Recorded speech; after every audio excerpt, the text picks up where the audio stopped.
Hi guys, and welcome back to the Rachel J podcast. We're talking all things wellness, lifestyle, business and entrepreneurship.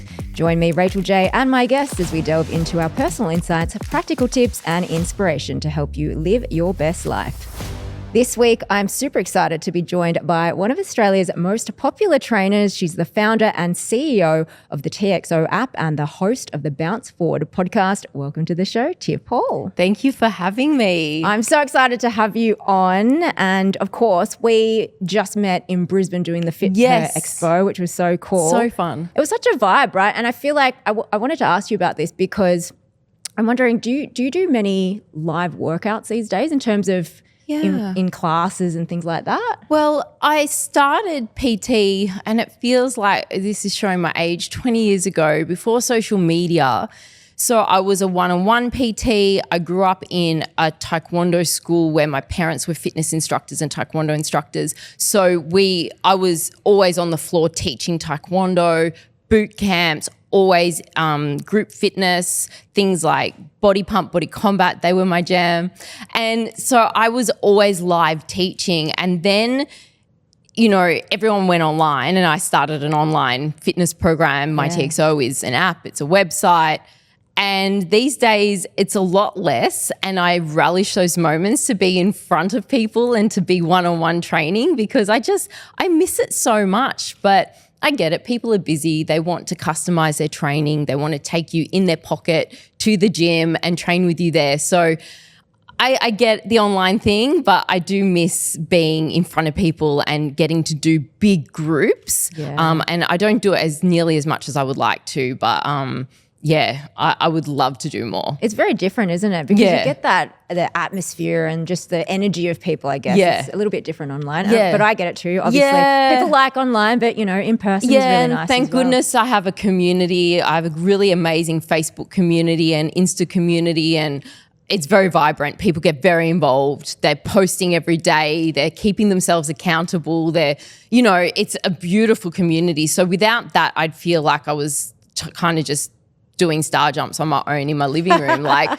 So it's nice to have that feedback and the immediate feedback, it's wonderful. Did you do a lot of lives as well? You do a lot of live online workouts, right? Yeah, especially through COVID. That was big. And gosh, that was kind of such a crazy time, wasn't it? So Lockdowns, crazy. live workouts, and I was training Australia, through my Instagram and through my TXO, and I think I did this whole free giveaway for my program because people were struggling, and oh gosh, I don't want to go back to those days. No. It was just crazy times. No, so crazy. It feels like a lifetime ago. Yeah, it does. But I think the good thing that came out of it is the whole online space and how that's sort of grown, and obviously TXO is doing so well. Yes. And so I feel like people have gotten used to working out online, even though now we don't have to. Yes. Yeah. And I think it's good for motivation because even myself, I go, I'm going to run on the treadmill, or I'm going to,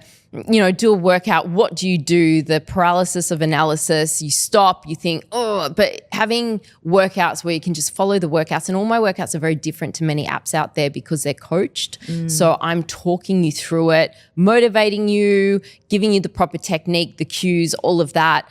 And it's very hard from a production perspective to do the coached workouts because you can't recycle exercises and just add VO over the top.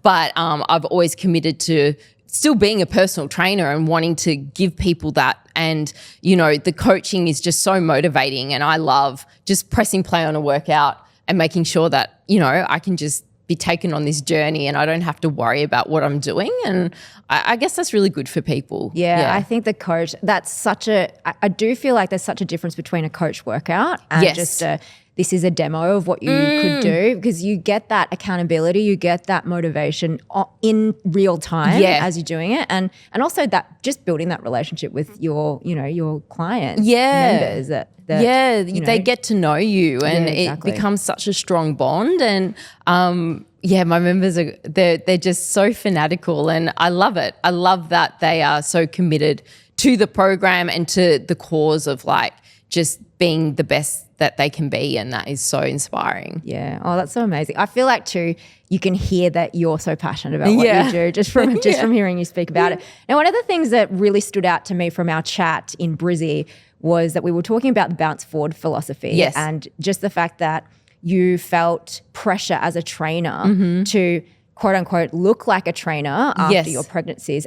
And for me, that was, I guess, really not surprising, but just interesting to hear in the sense that women, I think in general, feel pressure around their bodies a lot. And I don't feel like I've heard it said that much from people who are professionals in the wellness space, feeling the pressure to look like a trainer. Yeah. And so that was really interesting to me because I've felt that as well. You know, in being in the wellness space, you feel you feel like you need to look a certain way. Yes. And so, you know, even for women who are maybe listening who don't have children, they probably experience that same feeling of pressure as a woman just in general, right? Yeah. So I'm interested to know what your relationship was like with your body before you had children. Yes. How did that go? How was that for you then? Before I had kids, my body was a machine. It was like it did whatever I wanted it to do. I was very used to training at a very high athletic level, whether it was through my sport of taekwondo or through, you know, the crazy reality TV shows that I did where it was a high level of training and fitness required for that. And so my relationship with my body was very much like an athlete, like I was fueling it, I was training hard. It never let me down. And then I got pregnant and I put on 30, 40 kilos in each pregnancy and my body started to let me down. You know, it didn't do the things that I wanted it to do. It was slow to recover after having my babies. It took me ages to get my strength and fitness back. And I was just shocked by how long it took. And, you know, I felt so much pressure. Whilst I was still pregnant, I was being contacted to do the front cover of magazines. I was contacted to do bounce back photos and bikini photos and things like that from the media. And I was like, oh, I haven't even got this baby out yet. I don't know how it's going to go. Yeah. And I knew I didn't want to punish myself with a diet, deprive myself of food, you know, punish myself with exercise after the baby came out. I knew I wanted to bond with my baby, feed my baby, nurture my baby. That's all that I cared about.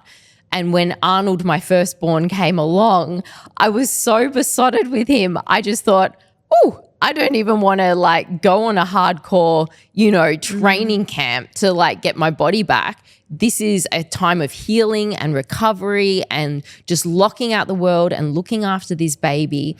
And so I publicly took a photo of myself in my undies when I was, you know, postpartum and put that postpartum picture out there to try and normalize postpartum bodies. And I was like, I'm not going to bounce back. I'm going to bounce forward and I'm going to be stronger than what I was before. But it's going to take time and you can come on the journey or you cannot, and I don't care. But it was kind of saying to the media and the public, I'm just not going to be bouncing back. I'm just not going to buy into that toxic bounce back culture. And I took my time and I did bounce forward after that first pregnancy and I was stronger than I had ever been. But it took me a good, I don't know, 16, 18 months to feel really strong again. And that's when I started working with Chris Hemsworth as his director of training on his center app. And I started like traveling with him with the baby and like I was still breastfeeding and training hard and doing all that stuff. And I felt like, oh, I'm strong, you know, but then the second baby came around and again, pregnancy just wrecked me. I was sick.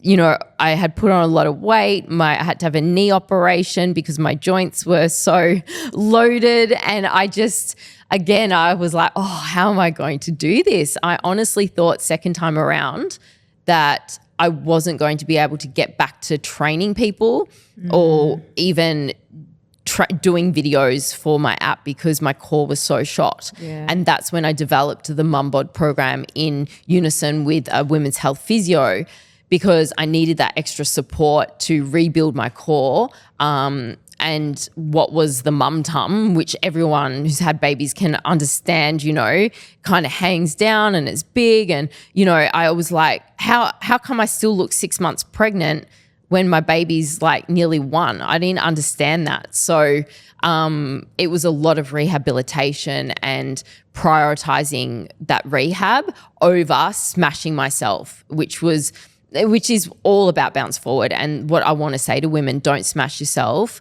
No pain, no gain. That is not the place for a postpartum recovery. And I got my pre and postnatal certification, which was so important to me because I really wanted to help women understand that they can get strong. You can get fit. There's nothing you can't do after you have a child, but it's going to take time. Yeah. And I think women just have unrealistic expectations.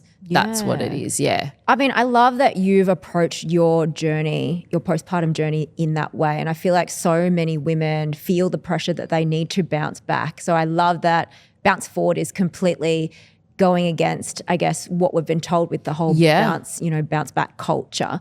How did you get to the point where you thought that? Because I feel like it's just not, I don't know if, because we're surrounded by that messaging so much, and also being a trainer, even more so, and feeling that pressure.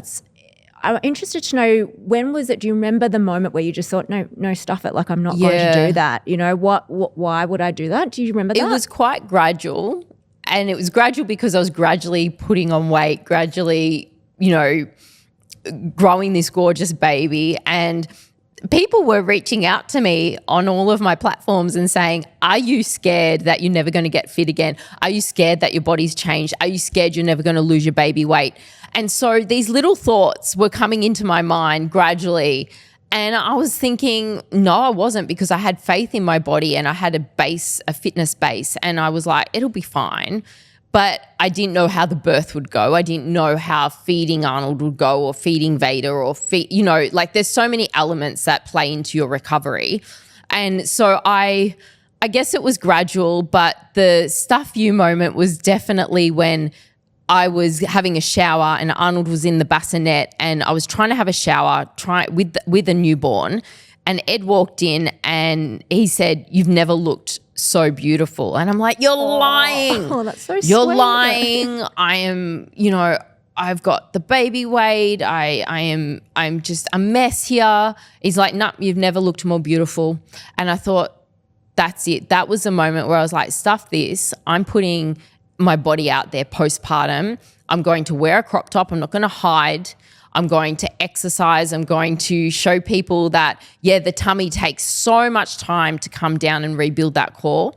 And I did that. I just put it out online. I was like, if you want to bounce forward with me, come with me. And people were a bit shocked, I think. They were a bit shocked seeing me as a bigger unit, just still doing boxing, still doing my strength training, still doing Pilates, and just embracing it and not hiding away until I was back to feeling fit and comfortable and strong in my body. I was just like, no, I am confident in my body right now. It's just a little bit bigger, and I'm just going to move and enjoy movement and enjoy my relationship with exercise until I get to where I need to be, which is just strong and fit again. And it just took time. It was a process. Yeah. I mean, I love that so much. And I love that you just were like, I'm just going to do me. I'm just going to do me. Yeah. Do me. And I love that Ed made that comment as well. Yeah, he was pivotal because he was so supportive. He was so beautiful and always so like, look at what your body's done. Look at my son. Look at my daughter. Your body is amazing. And we beat ourselves up saying, oh, I don't like this, I don't like that, and I feel so different, and I felt so alien in my body. But he was always so supportive, and that was gorgeous. And it was the main driver behind me having the confidence to actually get back into fitness and not hide away. And it was affecting my mental health a little bit because I was feeling very vulnerable at that time and very upset. Like, I was so used to my body being a billboard for my fitness program. You do TXO, you look like this. So and I was just so used to people commenting on my body and things like that. So for me to not look like I used to, it be in the same role, I was really struggling with that for a while until I realized I'm in a more powerful position because yes, I don't look like a fitness trainer right now, but it doesn't take away from how good I am at coaching and how much I know. And I had more empathy for people because I understood how hard it is to walk up the stairs when you've put on weight, how hard it is to even just get out of the car or carry the shopping in. I was puffing, I was panting, I was struggling. It was painful to exercise as a bigger person. And I don't think I understood that. I never understood that. For me, exercise was always easy. And I always said to people, come on, get on with it, Yeah. But now I have so much more compassion. Yeah. It's not easy. I feel like that's such a great insight to have, having that, being able to be in those positions of being, in a body that's super fit and healthy, and then being in a place where it has put on 40 kilos and then understanding the difference between the two. I feel like how many people would have that experience? Yeah, I thought it was pretty special. Yeah. It was pretty special to be like a size 20, when I was a size 8 before, and it was just like I couldn't find clothes that fit me, and I couldn't find activewear that was comfortable at that size to train in, and all these things you don't think about. And I couldn't do a push-up because I was too heavy. I couldn't run because I was too heavy. And so it was like, what do you do? Where do you start? It's all hurting. So that's why I developed Mum Bod, because it's like that's where you start. You start, if you're heavier, you start with Mum Bod core, Mum Bod lower, Mum Bod upper. You build it up, even total body Mum Bod, which I also offer. And it was a starting point for me.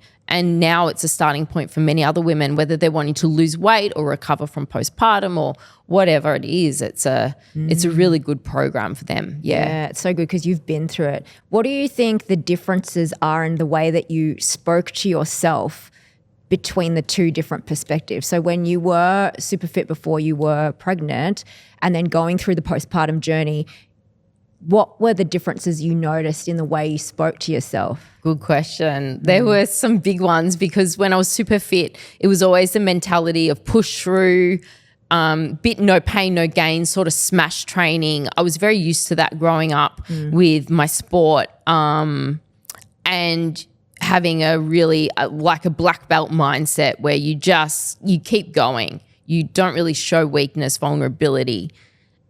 And that's me in my young 20s.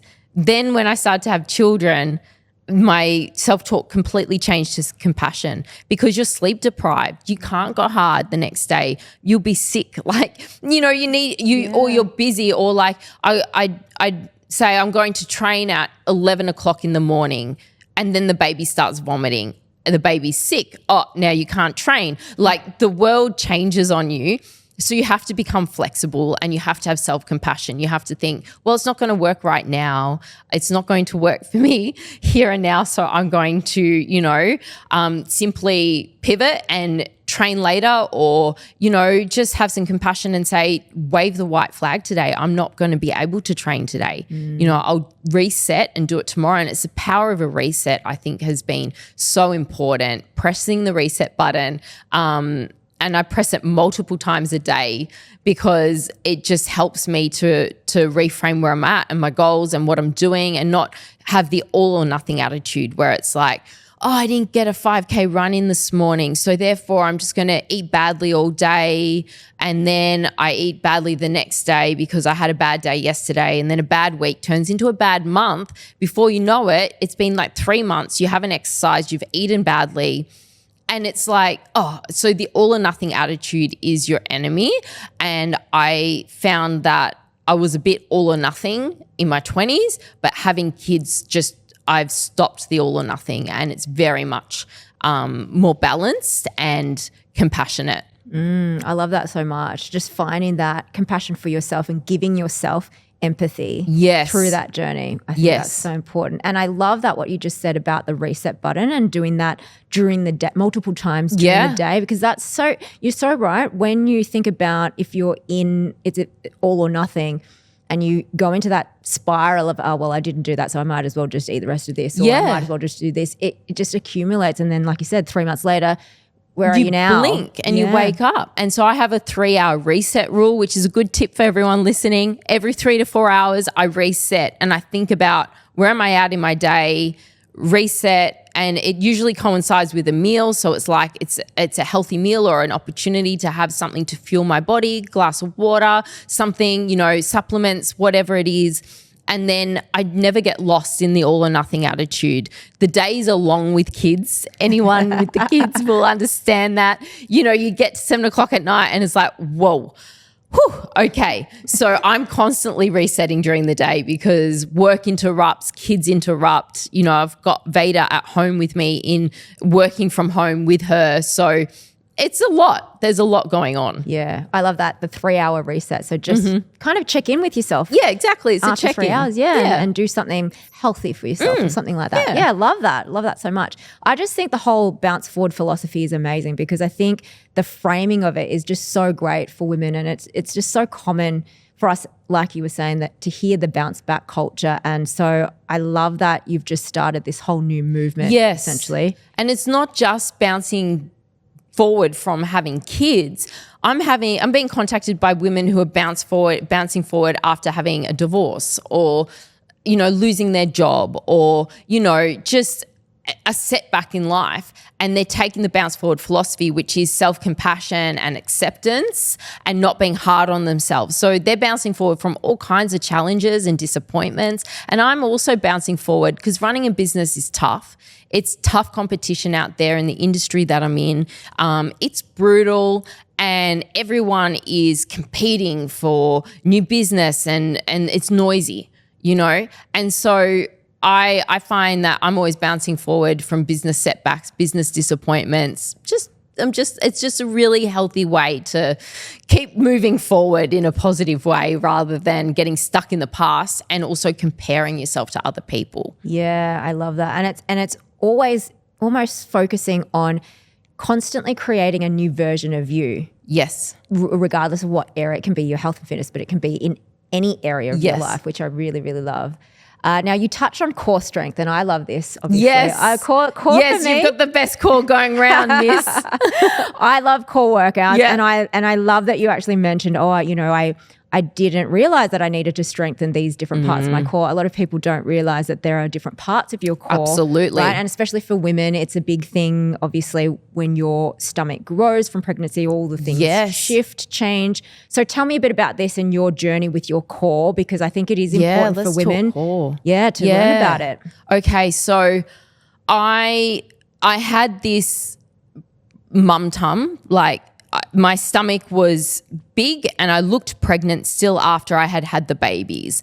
And I just didn't understand why that was when some women did have flat tummies again, or, it's the last thing to come together, your core, after you have a baby. And so I was trying very hard. I was doing my core work, but nothing was really working.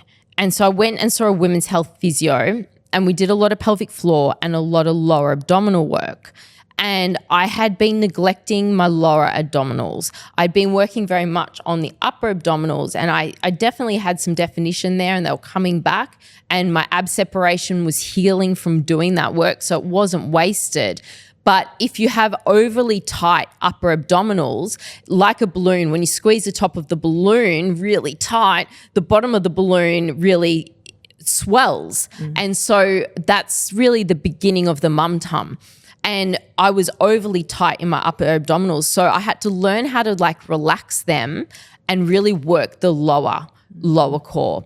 And so that was a really good reminder as a trainer. Wow, you really have to balance it out. So mum bod core is basically just lower abdominal workouts only to really bring that mum tum back up and in and really cinch in the waist. Then you've got the obliques, right? You've got to work the obliques, and it's safe to work your obliques during pregnancy, which I did, which was great, and my obliques were quite strong.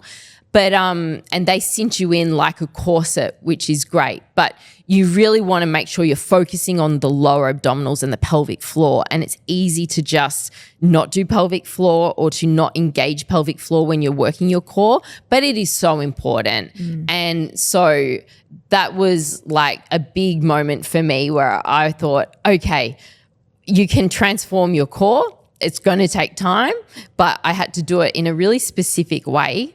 starting with the lower abdominals, then introducing some of the upper abdominals, doing obliques, always making sure pelvic floor was switched on, and a lot of deep core work as well with the transverse abdominals, which a lot of people just ignore.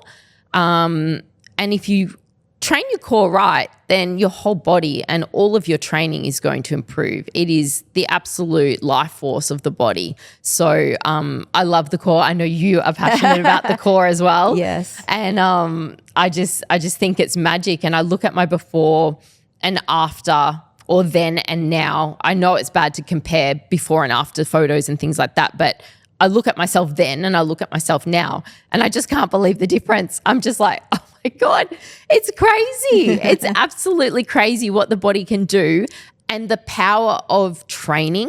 I have a lot of people contact me about tummy tucks all the time, really? Mini tummy tucks, big tummy tucks, what procedures they should have.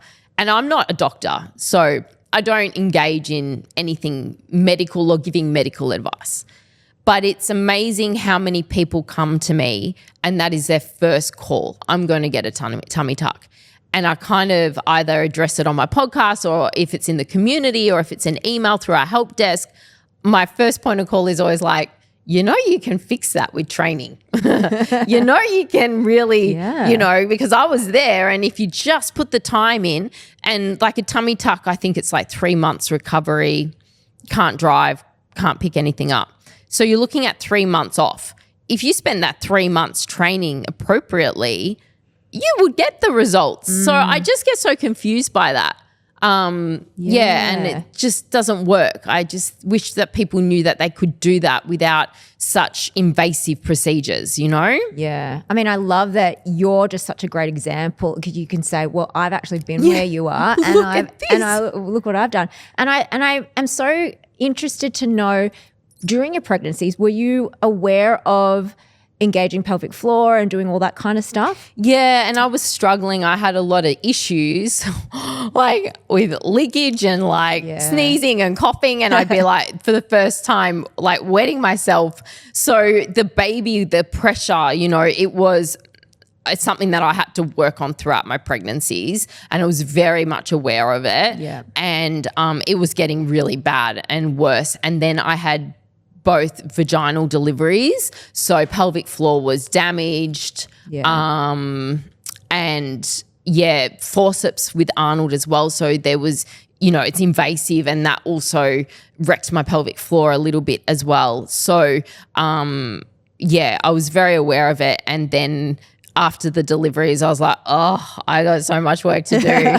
I know what just happened. You know, vaginal deliveries are great for many, many different reasons, you know, but and I was happy that I didn't have to have a cesarean with the recovery, and I was very thankful for all of that. But I knew that my pelvic floor was in trouble. Yeah. And I think I honestly think that a lot of women are not aware of their pelvic floor or their deep internal core muscles, and that you need to actually engage them while doing your core exercises. Absolutely. And so that's what's great about your program, and educating women about what you actually need to do to activate your core. Yes. You know, and I love the video you did recently with how to activate your core. Pelvic floor was there, and I thought, people just don't do that. They don't think about it. No, and when you think, I think a lot of the time as well, when people think about core work, yes, sit-ups, right? That's the number one thing that people think of, and that's great to do sit-up. I'm not saying there's anything wrong with sit-ups, but if you're not activating your core correctly, then you are just working, you know, those top abs and the rectus down. And the rectus, which is, we want to get really like deep into the core. And pull the belly button into the spine, and you want to bring the core together and make it tighter. Then you can't just work the rectus. It just doesn't. Yeah, it doesn't pull everything in. Yeah. So people listening, we're talking about the rectus abdominis, which is basically the ab muscles at the front that most people would associate with abs. But the core goes so much deeper than just those muscles that you see. So I love that you've got a program that educates women and shows women how to do that. Thank you. Bring their core together, which I love. Always going to be an advocate for that. Thank you. Now, I think one of the things that I've found with people who I guess I've spoken to, everyone loves to know what trainers do personally. And I know that you're obviously well past postpartum now. Yeah. So what are some of your favorite, I guess, wellness practices that you do? What's your fitness routine like these days? And do you have a certain nutritional approach that you take? Yeah, okay. Oh gosh, I feel very boring. Like I don't really do anything crazy. Training wise, I do TXO, but in being able to film multiple videos every day, like I will do 30 videos in a day, fitness videos back to back. Wow. And in order to do that, I have to do extra training. So people always ask me, why don't you just do TXO? It's like, because I've got to train in order to train you. Yes. And I need to be that little bit extra level fitness in order to speak, because they're all coached. Talk whilst I'm exercising and not be puffing and huffing and like get the words out. So I do a bit of running. I really enjoy that. It's great for my mental health. I get out of the house. Ed's really supportive. Go for a run. I've got the kids and I will just bolt out the door. Not very far, like 5Ks, 6Ks, that's it.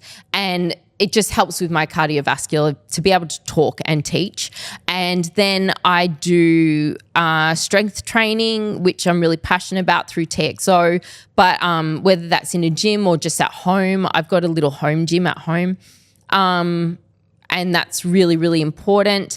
And then I dabble in all of our programs, everything from Pilates, somatic Pilates, to our fighter programs, our martial arts programs, which I still love. I don't get to Taekwondo to do my Taekwondo classes as much now because of the kids, but it's in me, and I love that. I used to do boxing twice a week, but since having Vader, I haven't been able to get there on the pads. So, I used to really, really love that. But now I pretty much dabble in everything on TXO, from the strength training, Pilates, to fighter programs, to the Mumbod programs, and then add in a little bit of running and a little bit of that cardio stuff. Like I might do treadmill as well, or bike. And then in terms of food, I don't cut out any food groups. I'm not vegan. I'm not vegetarian.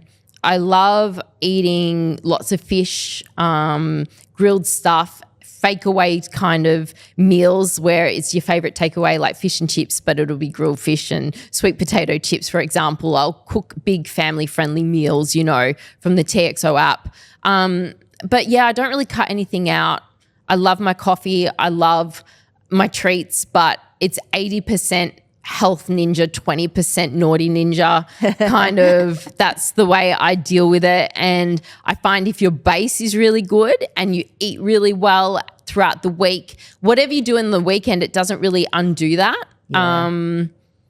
So I have a good relationship with food. I mean, that's probably because my mom was never on a diet. She was really healthy and still is, and trains every day, and she's been such a good role model for me. So I wasn't really raised in that diet culture. My parents, because they were fitness instructors, they were doing like green juices. Dad called it the Hulk juice.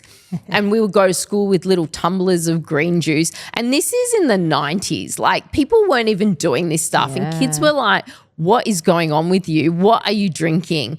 And I was like, oh, and I sort of hide it and get embarrassed and get teased about it. But they were ahead of their time, Now I do that stuff and embarrass my own kids, but it's nothing too crazy. And we're not really, I'm not like with my kids, they're allowed to have sugar because they go to birthday parties and they have a bit of birthday cake, and I don't want them to feel left out. And, I'll let them have treats and things like that. But during the week, it's very healthy. And Arnold's a pretty simple kid. He likes meat and veg kind of kid, and same with Vader. But I introduce a lot of foods to them, make sure they have a lot of variety, which is very important. Lots of different nutrients. Eat the rainbow. Yeah. But nothing too crazy or restrictive. And eat across all. Like don't cut out dairy, and really make sure that we're getting all the nutrients, especially with the kids. And I think about this all the time. I think, what can I do to make sure that Vader has a healthy relationship with food? Because it freaks me out. And I see eating disorders on the rise. And I just go, oh, like, what can I do to model that? So I sit down, we eat as a family. They see me eating healthy food. They see me eating treats. Oh, do you want some chocolate? Do you want some licorice? We share that. We'll have an ice cream on the weekend. Like, you know, I'm thinking all the time, how can I role model a healthy relationship with food for my daughter and exercise? And for my son as well, because that just freaks me out. Yeah, it's so prevalent, and especially I think now with social media, it's, you know, it's in their faces all the time.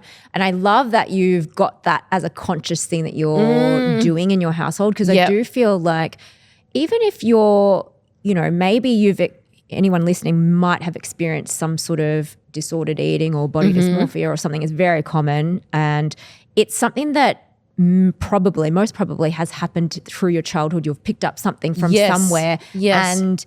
And I love that you've got the intention of creating a healthy relationship with food. It's so just important. Talking it through and giving them reasons and educating them as to why it's important to eat certain things. I will talk about gut health with them, that the microbiome loves vegetables, that feeds all the good guys in your gut, and they eat that. Like, meat is very good for you, but it doesn't feed the microbiome as much. And I try and get them to imagine all the little bugs in their system, and they're like, ew, yuck, stop talking about the bugs in me. And I'm like, it's a zoo in you. There's a zoo, and they need to eat their vegetables. Like, you got to feed it. And I don't know if that's the best way to describe it to my kids, and they do get a little freaked out by the bugs in their tummy, but I'm trying to talk to them about gut health and, you know, brain health as well. And I give my son some fish oils and some probiotics and the basic supplements, you know, and try to educate him on all those things young, you know. He kind of gets drinking water. The moment we're battling because he wants soft drink. And that's one thing I don't give them and we don't have in the house and I don't allow. It's really bad for you. Anyone listening, it's so bad for you, particularly Coca-Cola. And he wants to try Coca-Cola. Yeah. His friends are drinking it. He sees it at parties and it's just a flat no. I make like sparkling water at home, put some lemon in there or some fruit, try and jazz it up a little bit of cordial. And he's happy with that for now, but it is a bit of a battle, you know, when they start. That's just the one rule that I have, Yeah. I mean, I remember when I was younger, I wasn't allowed to drink I was definitely not allowed to drink Coca-Cola. I was allowed to maybe have you know, like lemonade or something. Yeah. And now what's really great is that there's varieties of different sparkling waters that are flavored with natural flavors now. Yes. So that's kind of That's really where I'm cool. trying to steer him. Yeah. But he's like, can I have Red Bull? I'm like, oh my goodness, you are 7. Where are you hearing Bouncing this? off the walls. I know. Where is he getting this from? It just freaks me out because they start chatting at school and they're, you know, he comes home with the most crazy ideas. I just, oh no. Yeah. Crazy. Yeah. Now, you've been in the space for a really long time, you're saying 20 years, and you would have worked with so many women across in different ways. Yes. I'm interested to know, what have you noticed to be the common problem that you've seen that women come to you, either the app or maybe you've worked with them in person? What's the most common problem? The most common problem, I think that women are buying into the myth that you can spot reduce fat. Yes. So they come to me and say, I want to lose my bum, I want to lose my thigh, and I want to lose my arms. And I just, no, it's 2024, that we can't spot reduce fat. You must know that. I try and educate them about recompositioning their body, bringing the overall fat percentage down, increasing lean muscle mass, which is just your longevity. Muscle mass is so important. I try and educate them about muscle being a fat furnace, that it burns more calories at rest, increases your BMR, your metabolism. Like, there's so many benefits. And they just look at me like, yeah, but can you seriously get my thighs down? And I'm just like, no, that's probably the most common thing still. And even through educating and so many great resources on social media and the internet, and, you know, it's not like it was 20 years ago when you can't look at positive role models online. You know, I didn't have social media when I started. And so now I find I follow so many great exercise scientists, physios, role models that are doing great work in this space and educating. I just think, they're still stuck in that mindset that you can spot reduce, and it's disappointing. So that's one. And I guess just feeling that they're lost after having babies. Yeah. They don't feel like themselves. They've lost their identity. They don't know where to start, and it's all overwhelming. And the mental load on women is so enormous, from, RSVPing to 1,000 kids' birthday parties, to the cooking, the cleaning, the caring, looking after older parents, or, it's so time consuming. And I just think you're taking on all that load. As much as Ed does help me, he doesn't know what days are sports uniform days and what days are normal uniform days, or he doesn't know when the readers need to go back, or when library is and he needs his library bag. And there's a million things going on in my head all the time. And Veda needs a nap, and she needs a nappy change, and this and this and this. And so women have this mental load. And then when you pile on, you've got to exercise, they can't think. What do I do? Where do I start? So I always try and take that paralysis out for them and just give them a plan. You got to have a plan, and that's what TXO is. You eat this, and it's got lots of food in there, and you do this movement, and there's a bit of mindfulness as well, so you can just relax a little bit, and it really does work. We get results. Yeah. And I just think it helps them to be accountable too, because you've got a community who will support you. And it's amazing, that support. Yeah. So, and women that actually know what it's like to be in the same situation as well. That's so lovely to have that support and that community of women around you too, which I love.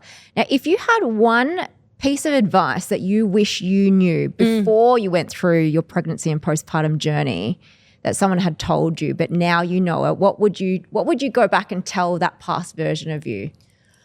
I would tell myself not to stress out, because the body is a wet machine, and it is such an amazing machine, and it has all these different programs, and it's wired to do certain things. And I was so upset that I had wrecked my body, that, I loved my children more than anything, but I thought, my body is wrecked. I can't do what I love. I can't continue to be a trainer. I don't have the core strength, and I don't have the fitness. But I would just say to myself, trust the process, because with time and the correct training, you can achieve anything you want. Absolutely anything. You can go from having a child to, in 2 years' time competing on a bodybuilding stage if you wanted to. Like, the body is phenomenal. And if you commit to progressive overload to build a bit of muscle, you do your core strength, and you work all of the core areas, you are going to be fine.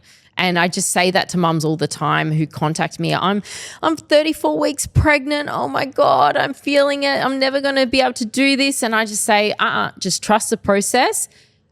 Savor the 4th trimester, which is looking after your child, being in the baby bubble. Just enjoy that time. Come to me when you are 8 weeks postpartum, and we'll just trust the process and get started. It's just getting started. Yeah, it's taking that first step. And then just small steps, I think, as well. It probably feels quite overwhelming when you're thinking about the end goal. Yes. Rather than just, what do I just need to do next? Yes. And I always say, forget about the milestones and do inch pebbles. Yeah. Really tiny, break it down micro goals, because otherwise it is too overwhelming. Yeah. I love that. Yeah. Now, what is coming up with TXO? What are you so excited about at the moment with TXO? Tell everyone what's going on. So I'm launching a new program, which I'm very excited about. I haven't launched a high intensity program for a while because I was pregnant, then I was postpartum. This is my first high intensity program. It's called Fighter 2.0, and it is high intensity training with a mix of mixed martial arts, a bit of a martial arts twist. So there's some dynamic kicks and boxing in there, and it's super fun using bands and dumbbells. That's all you need. And I'm so excited for it. It feels like me again. Yeah. And, I've worked really hard to get to that point where I could teach it and film it And so, yeah, it's launching very soon and it's just the most exciting thing. Yeah. Amazing. So I'm very excited to announce it on your podcast. Oh, there you go, guys. You got a little sneak there you go. peek. But that's so exciting because I feel like too boxing. Boxing's great because and mixed martial arts because it doesn't feel like working out. No, your brain is so busy thinking about the combos and the technique and reacting that you haven't got time to go, oh, how long is this taking? Like a minute on the treadmill feels like an eternity, but boxing, it just flies by. So it does. Yeah, it's great. So You're excited. so good on the pads too. Oh, that was so my long goodness. ago. Yeah, like amazing. I'm the same. It's like you go through different stages of your fitness journey, right? And I want to get back to that, but again, like you need to build. I need to build up my cardio fitness. For that. It does, and nothing like fighting and the adrenaline and the impact. Something it's else. Insane. The fitness level that you need for it. You do need the conditioning. I understand that. Yeah. So we just be gentle with yourselves, guys listening. We all go through different stages of our fitness journey, and we're not all pro athletes, you know, and we don't have to train like that all the time. It just depends on where you're at. The season that you're in and where you're feeling it. Exactly. I love that. Yeah. Well, thank you so much for being on the show. Oh, thank you for having me. I've loved it so much. Yeah, me too. And you know what? I was just thinking as well before, because when Tiff and I met up in Brizzy at the Fit Her Expo, it was a bit of 6 degrees of separation because I'd worked with Ed. So yes. Tiff's husband, Ed Kavalee, if you don't know who he is, on television. I'm Comedian, sure you've seen it on plenty of television shows. He's doing Thank God You're Here and a lot of different shows. He does this radio show. Yeah. I actually did Thank God You're Here as a cast member before the reboot. So this was a long time ago. Yeah. So it's so nice to have met you now it is. and had you on the show. And we've all come together. It's Full circle moment. And it's just, it's amazing. Yeah. It's always 6 degrees separation. It's crazy. Totally is, isn't it? Now, where can people go to find all of your bits and pieces? So your app, your Instagram, where can they go to find all that My stuff? Instagram is Tiff Hall _XO and my app is myTXO. So you'll find, all the workouts and the food and all the goodies there, or on my website, mytxo.com. Amazing. So we'll also make sure that we pop those links up in the show notes, guys. So make sure you check it out. Tell us what you loved and learned from this episode by leaving a rating and review wherever you listen to your podcast. Screenshot this episode, tag us, and share it to your socials. Thank you again, Tiff, for joining me on the show. Thank you for having me. And thank you guys for listening. We'll catch you next time on the Rachel J Podcast.